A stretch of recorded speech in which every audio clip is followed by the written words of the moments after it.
I want to show you a picture. There's a concert stage.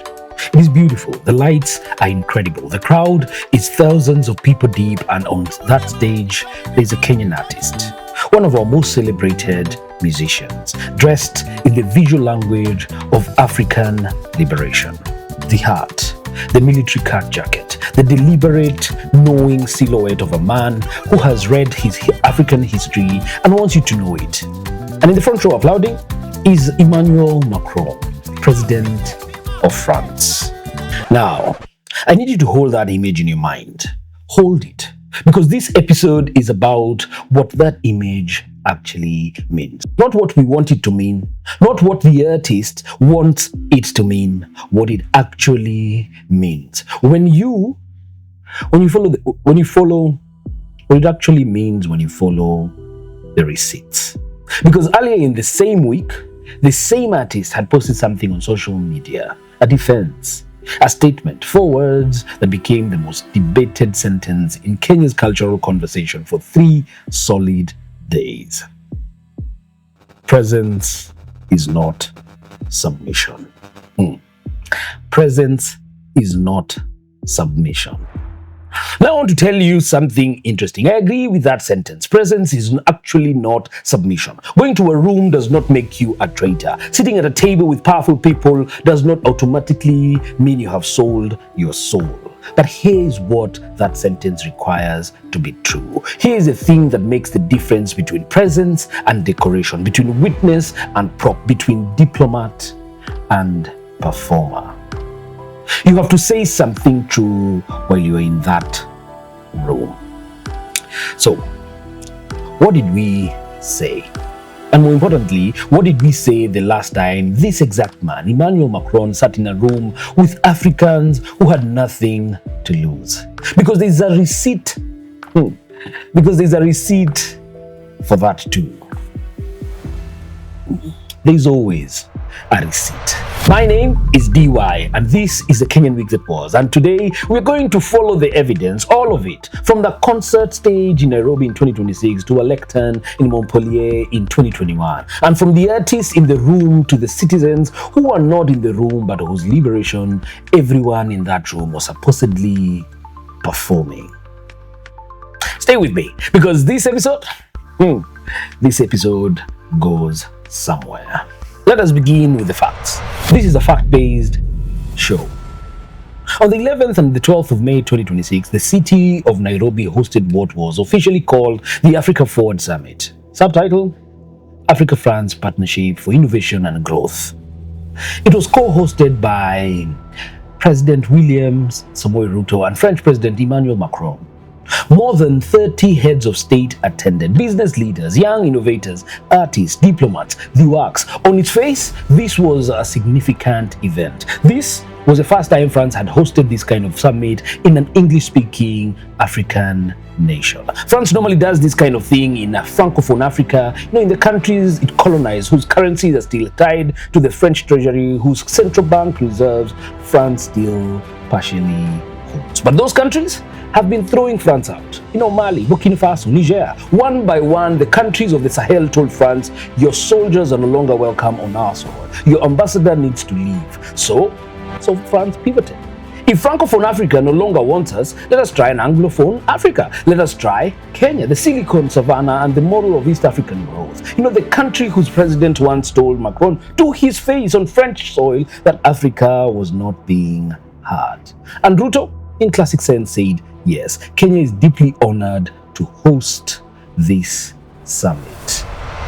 Now, what did France bring to the table? In announced investment, France committed 23 billion euros. 23 billion. That is a number that sounds enormous. And to be fair, it's not nothing. 14 billion from French companies, 9 billion from African partners, sectors. The sectors involved? Energy, artificial intelligence, agriculture. Kenya and France signed 11 bilateral agreements. The rehabilitation of Nairobi's commuter rail system at 12.5 billion Kenya shillings was hailed as a signature domestic deliverable. But here is what we need to understand about announced investments at diplomatic summits. Announced investment is a political intention. Signed agreements are not signed checks.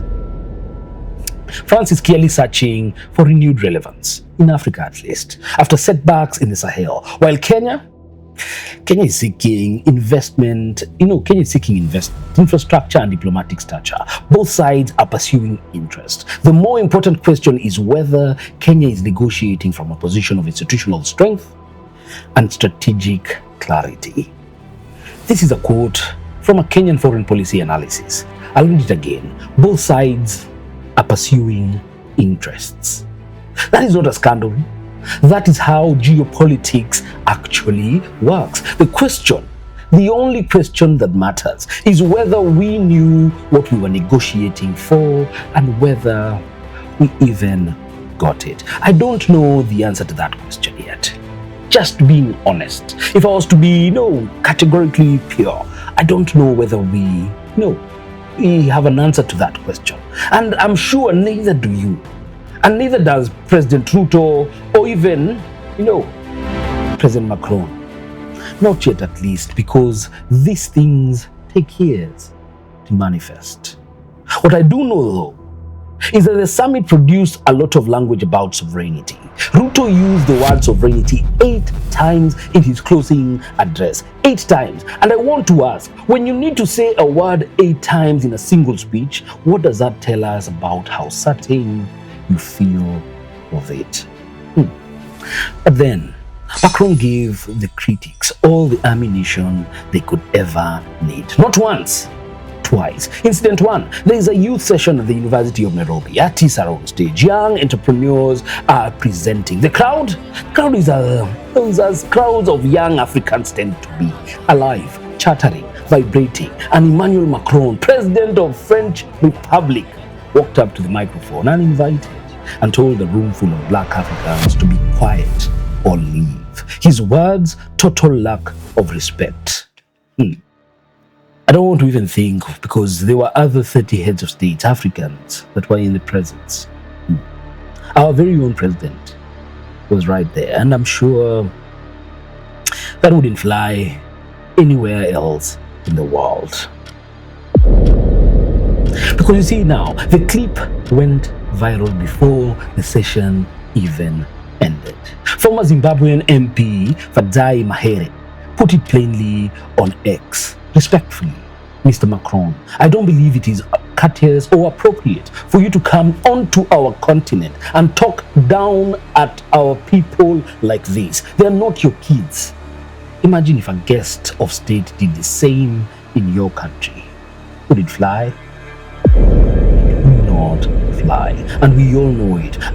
We all know it would not fly. And yet, here we are. Incident number 2. At a press conference, Macron declared with his full chest that he and France is, and I quote, a true Pan-Africanist. France and himself are Pan-Africanists, the movement born out of the resistance of European colonial domination of Africa. France, the country that invented the CFA franc, which still ties 14 West African economies to the French treasury. France, whose forces were just expelled from the 3 Sahel countries by governments that came to power partly on anti-French sentiment.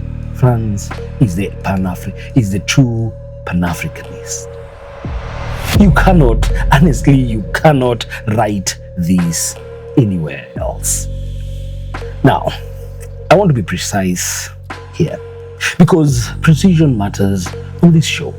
The Macron scolding the crowd moment and the Pan-Africanist movement, Pan-African movements are not proof that France's investment pledges are worthless. They are proof of something different. They are proof of a man who, despite every diplomatic coach, every African advisor, every carefully prepared speech, still cannot stop himself from acting like a freaking prefect when black people are in the room. He believes it. He genuinely believes that when he walks onto an African stage without being invited and tells the audience to show respect, he's doing them a favor. Friends, that is not malice. That is something worse. That is instinct. Decades of instinct, centuries of instinct. And the question this episode is asking, who was in that room to say so? No, to his face. into a microphone on the record. Because the controversy that followed had nothing to do with Macron's instincts. It had everything to do with what our own people chose to say and what they chose not to say while they were in that bloody room. So let's talk about, what actually happened when our artists were in the room.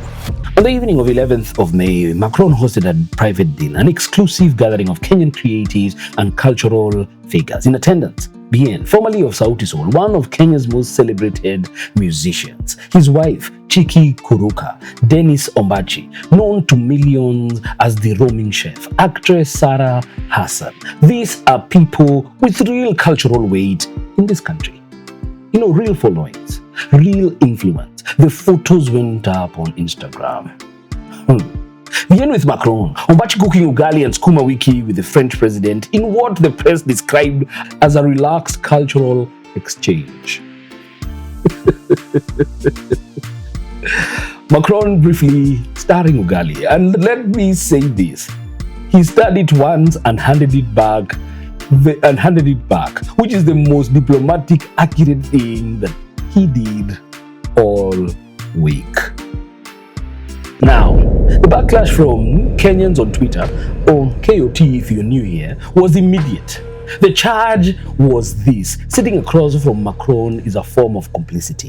Breaking bread with France while France is still doing what France does in West Africa, is a symbolic endorsement. Our artists were being used as props, as decorations, as proof that France's reset with Africa is working. And the artists pushed back. Bien specifically pushed back hard. And this is what he said. I can sit at a table with global leaders and still remain fully African, fully critical, and fully myself. Presence is not submission. Wow. Presence is not submission. Bloody. It is a freaking good line. Either ChatGPT is overdoing his job, or this man is honestly bloody creative, because it's genuinely a good line. And I want to give Bien that. It is a kind of line that sounds even better on a tour t-shirt, and it is, in theory, correct. Going to a room does not make you complicit in everything that the room represents. No, it doesn't. But here is the thing about that line. Here is what it requires to be true. If presence is not submission, then presence must be something. It must have function beyond visibility. It must mean that you brought something into that room that room did not want there. Something true, something uncomfortable, something that cost you something to say. Otherwise, presence is not submission, but it is also not resistance. It is just attendance. And attendance at a political event, wearing a suit or a cultural outfit, smiling for photographs, eating the ugali, posting it on Instagram. That is what the event organizers want. That is the program. That is the deliverable. You are always going to be in those photos. The question is whether you also said something that they did not plan for you to say. Then came the concert. African Forward Le Concert, the closing night spectacle. And Bien walked on stage in an outfit that immediately split the internet. The heart, the cut of the jacket, the deliberate silhouette. Some people looked at it and saw Mobutu Sese Seko, the dictator of Congo, who looted his own country for decades while accepting French support and maintaining the image of African authority through his famous leopard skin cap and his insistence on authenticity while his people starved. Bien clarified on Instagram stories. He shared a photo of Patrice Lumumba, the Congolese independence hero, the man who told Belgium to its face that their version of Congolese history was a lie, the man who was subsequently assassinated with Western complicity, including the historical records suggest French knowledge. So Bien says he's dressed as Lumumba. The crowd say they saw Mobutu. And the reason both readings are available is that both men lived in the same era, wore similar cuts, and stood in similar roles. One to demand truth from power, and one to become power's partner. That ambiguity is either the most sophisticated artistic statement of Bien's career, or a costume that didn't quite land. And I'm genuinely unsure, which is which. But either way, the man dressed in the visual language of African liberation was performing for the French president, and Macron applauded.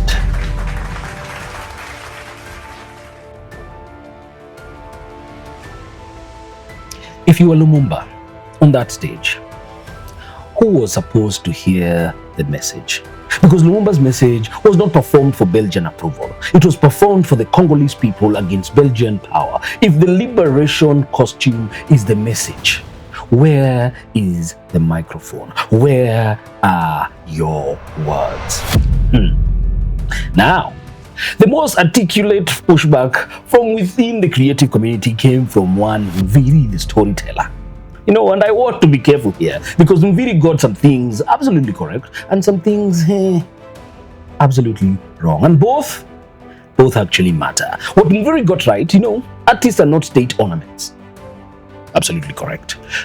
That we are not PR machinery. We are not puppets. Art's function at its most powerful is that is to serve as memory, resistance, and conscience, not as a backdrop for political optics. The moment an artist becomes part of the diplomatic program, the question shifts from what they are saying to what they are being used to signal. And that is a legitimate, serious question.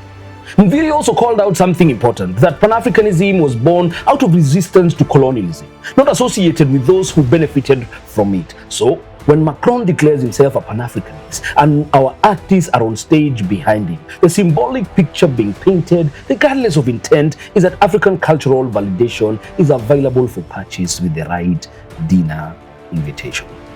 But what Mviri got less right, making Bien the villain of the structural failure. We've got to accept it. As if Bien's Instagram presence is what gave France influence over Africa. France's influence over Africa predates Bien's birth by about 2 freaking centuries. And if Bien had stayed home, if every Kenyan artist had boycotted, France would have found other props.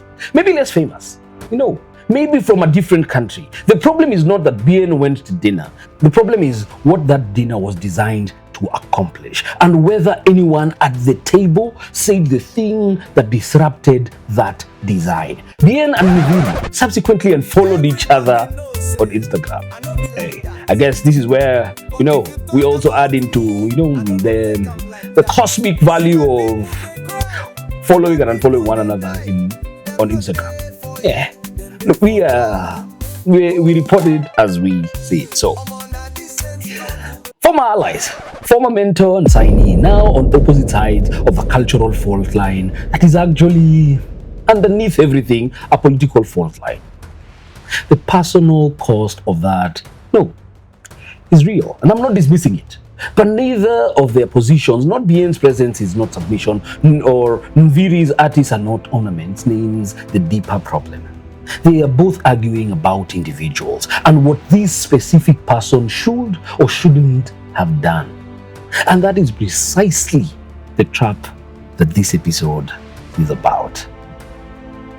Because 5 years before this dinner, a different Kenyan was in a room with the same French president, and she did something that neither Bien nor Mviri's position fully account for. She said the true thing into the microphone while Macron was watching a few meters from her. Enters Adelle Onyango.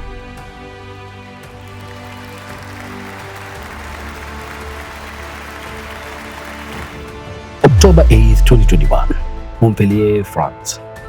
Same director, same lead actor, different set. Emmanuel Macron decided he wanted a new Africa-France relationship. So he convened what he called the Nouveau Sommet, or the New Summit. And here's the thing that made this summit different from every other summit Macron had hosted on Africa. He excluded the heads of state. No presidents, no prime ministers, no heads of government with bilateral agreements to protect and diplomatic relationships to maintain. Instead, he invited 3,000 young Africans. Artists, business people, athletes, civil society members from Mali, from Ivory Coast, from Tunisia, from South Africa, from Kenya. The stated purpose was to demonstrate a new France-Africa relationship built on listening to the youth. Macron wanted to show that he could hear African voices without the filter of political protocol. And then a Kenyan woman walked the microphone. Her name is Adelle Onyango. At the time, she was known as a Kenyan media personality, a radio presenter, a civil society voice. She was one of 12 young Africans selected for the plenary session with Macron directly. 12 people, one microphone, the president of France in the front row, and Adelle Onyango stood up and she said this: "For Africa, it is a path as painful as it is destructive, and the effects of colonization can still be felt to date. I'm not just saying economically, but even on an interpersonal level. We as Africans feel the pain of colonization every single day." She did not stop there. The absence of actions that would further push the acknowledgement is also a significant issue in the current France-Africa relationship. The era of denial that France chooses to sit in is uncomfortable for Africa and France, but it does no good for any one of us. And then she asked the question that no head of state in any room with Macron could ever ask, because every head of state has a deal to protect. She asked, how can you trust the source of your pain when the source doesn't acknowledge it? The room erupted. 3,000 Africans on French soil applauding. Fierce applause is how the international press described it. Fierce. But she wasn't finished. She looked at Macron and said, France itself is mired in issues of racism, and it comes to teach us lessons in democracy. We find that a bit arrogant. And then she put a demand directly to the president's face. We ask you, Mr. President, how strong can a relationship built on pain, skepticism, and lack of trust be? The continent wants a commitment from you, Mr. President, that you will join us in eradicating La Francafrique, which is a very unfair dominance, and it has to end. That, my friends, is not a speech. That is a submission. But not the kind submission, not the kind BN was talking about. That is a submission of evidence, of argument, of demand, delivered to the source of the pain, in a room where the source of the pain was sitting with witnesses. That is what accountability sounds like when you have nothing to protect. Macron's response? For the record, he defended France. He said that he had never set up a military base unless asked by a democratically legitimate leader. He said asking for an apology was too easy. He said he believed in a policy of recognition, not repentance, not accountability, not reparation, recognition, which is the diplomatic speak for, I see that you are hurting. Let us agree that the hurt exists. But now, let us move on. The speech went viral in France. French people were watching it. French media was covering it. And an obscure Kenyan media personality had walked into a room with the president of France and said to his face what millions of Africans say in their living rooms quietly, and the world noticed. Now, let me tell you what Adele said about why she said it. In a later interview, she reflected. I just said my truth. I did not think I was doing something revolutionary. Any space you occupy, you have to tell the truth. When I left the stage, the reaction from the Africans in the room was very powerful. And then the line that I want you to remember. The line that is the key to everything this episode is about. When presidents meet, they cannot tell the truth as they have deals they want to seal. But for me, I had no deal to seal. Just marinate on that. I almost feeling like we can start doing the poetry thing, the poetry slam thing, because she had no deal to seal. I'm going to read these 5 words again. She had no deal to seal. With the 6.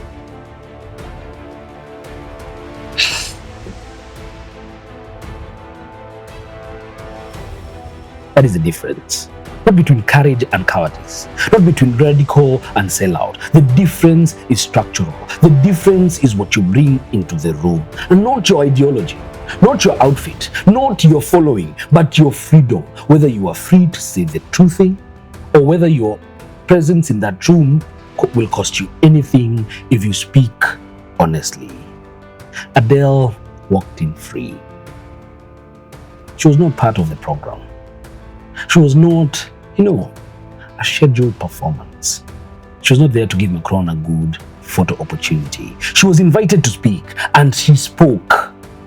And what she spoke was a thing nobody else in that room with a deal to seal could have ever said.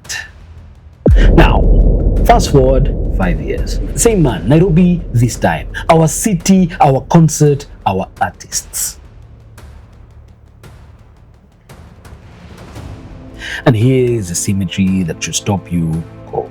In 2026, as the African Forward Summit was unfolding, Adelle Onyango posted on Instagram a reaction to what she was seeing. That post was what sparked one of the most powerful essays written about the controversy this entire week. The woman who stood before Macron in 2021 had told him that France cannot be trusted until it acknowledges Spain, was watching from the outside of her own city, was watching from the outside as her own city hosted the sick. And the Kenyans in the room this time were performing, not testifying. I'm not saying this to diminish Bien or Mbachi. I'm saying this because the contrast is the data. The contrast tells us something true about what changes when artists enter the diplomatic program rather than arriving outside it with nothing to lose. In 2021, France invited African youth because it wanted their energy and their validation. Adelle used the invitation to deliver accountability instead. She weaponized the seed that she was given in a way the event organizers could not and had not planned for. In 2026, France wanted cultural validation through Kenyan artists, and it got it. The photos were taken, the ugali was starred, and the concert was performed, and Macron sat in the front row and applauded. Presence is not submission. But in 2026, was it? I want to be clear about what I am not saying. I am not saying Bien is a bad person. I'm not even saying Ombachi has betrayed Africa and Kenya. I am saying something harder than that. I am saying that the problem was never really about them. We're halfway through this episode, and I want to stop for a moment because I want to make sure that you're still with me on what we are actually arguing. You see, we're not arguing that Bien should have boycotted the summit. No, that's not our argument. We're not arguing that artists should never engage with political events. That's not what we are saying. We are not even arguing that France is irredeemably evil and any Kenyan who speaks to French officials is a colonial collaborator. No. Those are simple arguments. Simple arguments are satisfying, and I know simple arguments are satisfying, but they are also hugely incorrect. We are arguing something more uncomfortable. We are arguing that Kenya has a habit, a deep structural, decades-long habit of placing weight on its political transformation, on specific individuals, and then either worshipping those individuals or destroying them when they fail to carry a weight that was never theirs to carry alone. Let him cook. Now let us cook now. We watched this with Raila Odinga for 40 years. We are watching it now with Edwin Sifuna, with we are Sifuna right now. We watched it with the Gen Z protesters of 2024 who mounted the most significant civic uprising in a generation and then spent 6 months arguing about who the leaders were instead of building the institution that would sustain the momentum. And we watched it this week with Bien and Ogbachi, two individuals carrying the symbolic weight of African liberation in a room that was never designed for liberation to happen in. That is not a personal failure. That is a structural diagnosis, and it has a structural cure. So just stick with me, and I'll get you there. The argument opens up to a Kenya's broader political landscape. Let me tell you about a pattern. A Kenyan pattern. You'll recognize it. I am sure a brilliant, charismatic, articulate figure emerges. They speak truth to power. They say the things the ordinary person has been saying in the comfort of their living rooms for years, but has never had said out loud by someone with a platform. They become the vessel, the hope, the symbol. People start to talk about them as the one who will finally change things. Then, one of two things happens. Either the system absorbs them, and good example right here is Emmanuel Macron, who was absorbed by. He came out, he spoke what we wanted to hear, and he was part of the La Resistance. But in what happened next? He was absorbed by ODM, and he went from being someone who was fighting for our collective agenda to trying to protect his quote-unquote pocket and political ideology. Or either the system absorbs them, they enter the machinery of politics, they make compromises that every political actor makes to survive, and the people who put them on a pedestal feel betrayed. Or the system excludes them completely, and they remain perpetually oppositional. Always the outsider, always the critic, never the builder, and nothing changes anyway because opposition without power is just noise. We have run this script so many times that we should have memorized it by now, and yet every election cycle, every civic moment, every cultural controversy, we run it a goddamn second and third time again. Let me give you a current live example, and I want to be fair here because this is not an attack on a person. This is a diagnosis of a pattern using a person as the case study. Edwin Sifuna, Nairobi Senator, lawyer, former ODM Secretary General, or for nearly a decade, or current, however you want to look at it. One of the sharpest communicators in Kenyan politics. His wit is real. His ability to articulate what ordinary Kenyans are experiencing, the economic squeeze, the government's doublespeak, the broken promises, is genuinely and consistently impressive. A new poll from TIFA, Trends and Insights for Africa, released this week, shows that Sifuna has moved from virtually no measurable presidential preference support to approximately 10%. He is now in the top 5 preferred presidential candidates of 2027. 10% of Kenyans, unprompted, now say they want Sifuna to be president, without him ever announcing that he's even running for presidency. Imagine.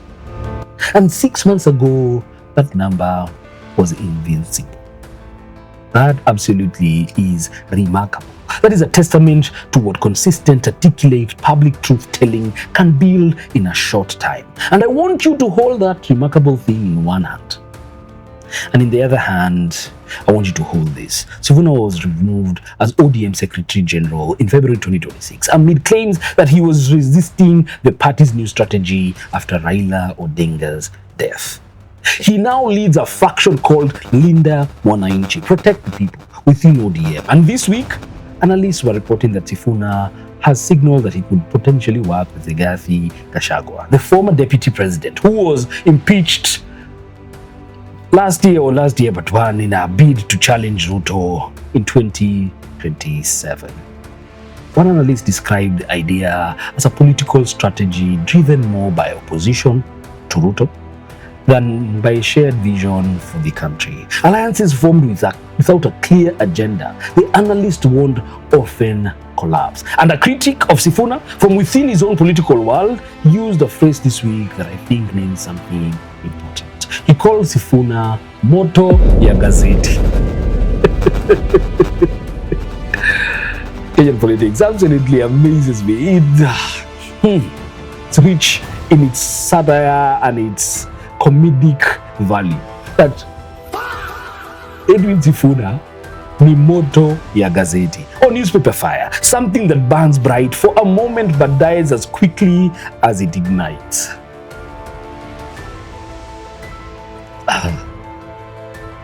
He argued that Sifuna's victories had been heavily tied to, Raila's backing rather than his own grassroots support. Now, I'm not here to adjudicate that claim. I genuinely do not know if it is true or not. What I'm here to point out is the structure of the situation. A man whose political weight was, to some significant degree, borrowed from the towering personality that Raila Odinga is now building a new personality brand for himself. And Kenyans are already predictably splitting into camps, pro-Sifuna or anti-Sifuna, for Sifuna or against him. Not what is his specific policy on the IMF loan repayment schedule. Not what does Linda Mwananchi say about supplementary budgets. Not what specific institutional reform does he propose that are different from the institutional reforms that every opposition candidate has proposed since 1991. Just, are you with him or are you against him?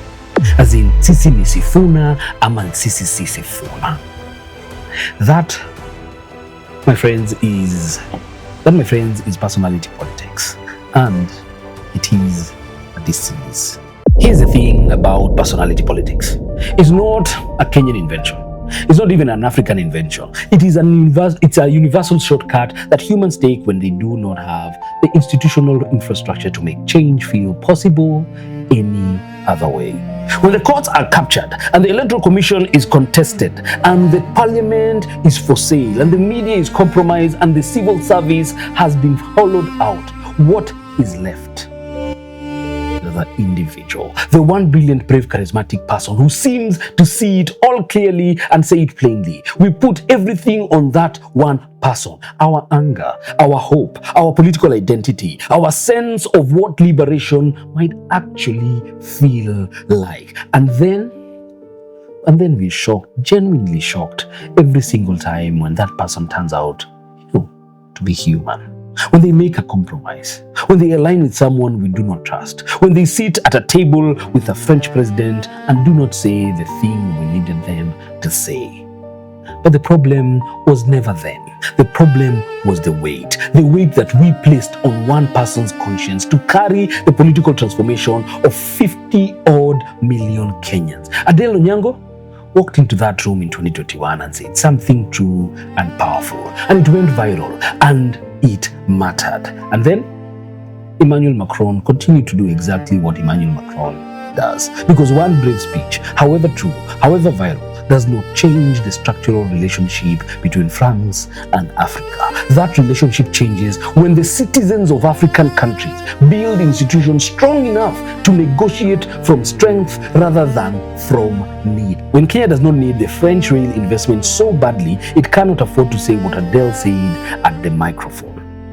When we negotiate from a position where walking away is a real option, that does not happen through one brilliant voice. That happens through millions of ordinary Kenyans doing the work that nobody posts about. The ward representative who shows up to every budget hearing. The journalist who files a FOIA request when she would rather go home. The parent who reads the county assembly minutes. The voter who votes in the by-election and not just the presidential race. The young person who joins the audit committee for their constituency development fund. That is what Renaissance actually requires. Any space you occupy, you have to tell the truth. When presidents meet, they cannot tell the truth as they have deals they want to seal. But for me, I had no deal to seal. Adelle's words are not just about a summit in Montpellier. They are a political philosophy for every Kenyan citizen. Every space you occupy, the PTA meeting, the neighborhood WhatsApp group, the company's budget review, the queue at the government office where the official is asking for something they shouldn't be asking for. Every space you occupy, you have to tell the truth. But, and this is the part where we always skip, this kind of truth-telling is sustainable only when it is distributed. When it does not depend on one person being brave enough, connected enough, articulate enough, and free enough to say it. When the system of accountability is built into the infrastructure so that the truth-telling happens regardless of which specific individuals are in the room. That is the difference between a moment and a movement. And Kenya keeps producing moments. Extraordinary, beautiful, viral moments, and then failing to build the movement that would make, those moments actually matter. So let us return to the image I asked you to hold on to at the beginning of this episode. The Kenyan artist on stage, the liberation costume, the French president applauding in the front row. I'm no longer asking what that image means. I've told you what I think it means. I am now asking you a different question. What does your image look like? Not the image on the concert stage, not the image on Instagram, your image, the space that you occupy, the truth you are carrying that you have not yet said out loud to the right person in the right room, the word meeting you have been meaning to attend, the representative that you've been meaning to hold accountable, the budget breakdown you have been meaning to actually read, because Macron is going to keep coming back to Africa with investment packages, with rebranding campaigns, with new vocabulary each and every time. Aid becomes solidarity, investment becomes partnerships, becomes innovation. The word will always change. The structure, fortunately, the structure does not. Not until we build the institutions that make the structure change non-negotiable. And those institutions are not built by one brilliant senator, or one brave artist, or one viral speech. They are built by you and me, millions of us, doing the boring, unglamorous, un-Instagrammable work of citizens. Ian was wrong about one thing. He said presence is no submission, but he did not say what presence actually is. If it is not submission, what is it then? What does presence without submission, without decoration, without diplomatic program actually then look like? Adelle showed us 5 years ago in a room in France with nothing to protect. The question for 2026, for every Kenyan watching this, is not whether Bien should have gone to the concert or not, or whether Ombati should have cooked the ugali, or whether Sifuna should align with Gachagua. The question is, what are you going to do with the room that you already find yourself inside? That is the Kenyan week that was. Receipts over vibes, always. If this episode made you think, share it with someone who needs to think about it, to think to. If it made you angry, good, use the anger. Anger without action is just cortisol. If you want to go deeper on anything we've covered today, the full text of Adelle's 2021 speech, the breakdown of what was actually signed at the African Forward Summit, the TIFA polls of 2027's race, the history of La Francafrique, all of it is in the description. All of it is sourced. All of it verifiable, because this is not a vibes channel. This is a receipts channel, and the receipts are always in the description. Finally, liberation was never going to come from a dinner table, or a concert stage, or a senator's press conference. It was always going to come from you and I, and the question is whether you and I are ready to be bold enough to do it. See you guys next week. Like we always say, receipts over vibes, always, and barakatele to all of you, wherever you are.